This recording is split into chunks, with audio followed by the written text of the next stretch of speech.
प्रभाग क्रमांक 6 ला मुसळधार पावसाचा तडाखा बसून 90 घरं बाधित झाली आहेत। माजी नगरसेवक गणेश वानकर हे इथं ठाण मांडून आहेत। शनिवारी रात्रीपासून सुरू झालेल्या मुसळधार पावसानं रविवारी सकाळपर्यंत सोलापूरकरांना अक्षरशः झोडपून टाकलं। त्यामुळे शहरातील अनेक भाग जलमय झाले। प्रभाग क्रमांक 6 मधील बसवेश्वर नगर, संत रोहिदास नगर, पिंजर गल्ली, कोयना नगर, देगाव गावठाण, नाथनगर यासह माऊली लँडमार्क परिसर मोठ्या प्रमाणावर जलमय होऊन नागरिकांच्या अडचणीत मोठी भर पडली।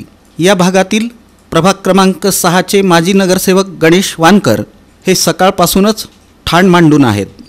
जवळपास 80 ते 90 घरं बाधित झाली असून पाण्याचा निचरा होण्यास विलंब लागत असल्यामुळे महापालिकेच्या कर्मचाऱ्यांना कामाला लावून नागरिकांची गैरसोय दूर करण्यात येत आहे।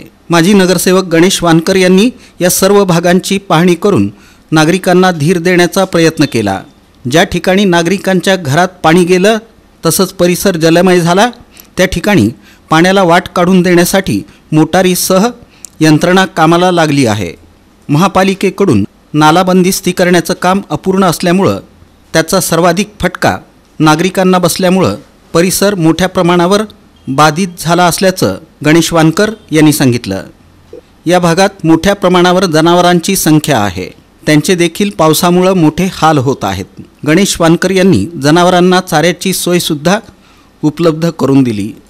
महापालिकेकडून JCB मागून पाण्याला वाट करून देण्यात आली।